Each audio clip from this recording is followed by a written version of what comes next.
Well, I guess I should get started. Hey, my name's Chris. This is my first YouTube video. Welcome.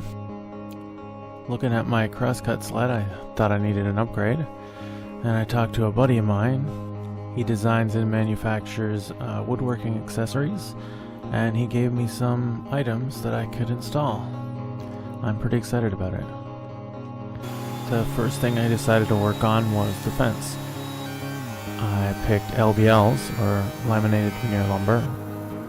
It's basically a structural joist made from plywood. After throwing it through the planer and running it over the jointer, I took it to the table saw to cut my width. I didn't really have a plan, I was kind of winging it.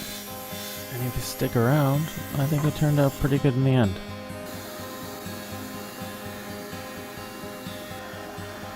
I was able to find this piece of scrap walnut ply. I thought it would make a good base for my sled. And for anyone who's wondering, I am confident making these type of cuts on the table saw. Here I'm cutting the length of my fence and getting it ready for the base. And I will also be installing a T-track system. Here I'm removing the table saw blade to install the dado. I need to set it to 3/4 inch width so I can embed the T-track into the base.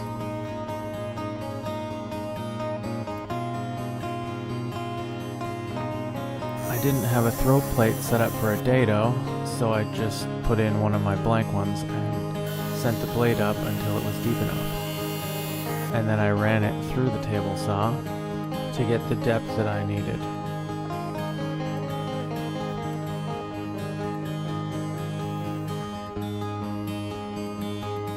Scuffing up the back of the track allows for better adhesion when I install it into the base. Unfortunately, the video camera was not recording when I was mixing the epoxy and setting it into the track, but you get the idea. A couple of screws and a couple of clamps for 5 minutes and it was good to go. Here's where I'm laying out where I want it to run over the table saw. I want the blade to be centered between my tracks to give me adequate clamping on either side of the blade. I'm installing the first guide with just screws, lining it up on my marks, and after I get it set into the table, I can then start the layout for my second guide, which is made from 3/8 by 3/4 plastic strip that you can purchase from any hardware store. My next missing video clip is the installation of that strip. And here's where I clamped on and drilled the back end of the fence.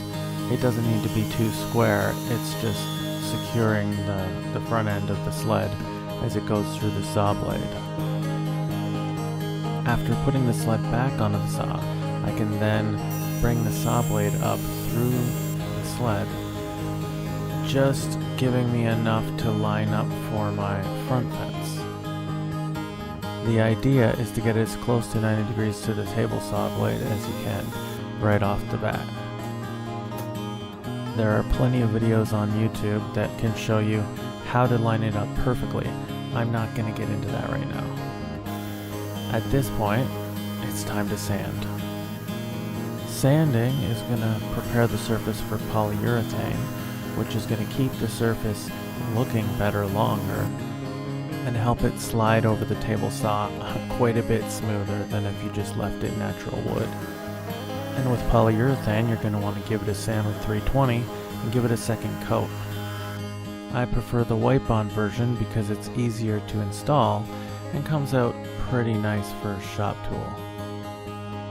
And now to install the measuring system stop blocks. These are essential for making repeatable cuts. After lining them up and marking for the pre-drill, I just secure them with screws.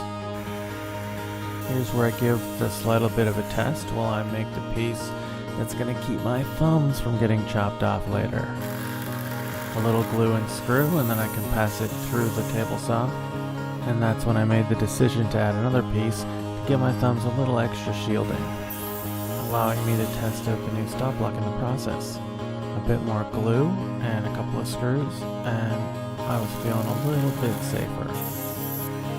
At this point, I passed the table saw through a bit higher up and noticed the back was a bit tight to the top of the blade, so I thought it would be a nice touch and cut myself up a piece of live edge walnut to give the back a bit more strength and give it a little bit of flair.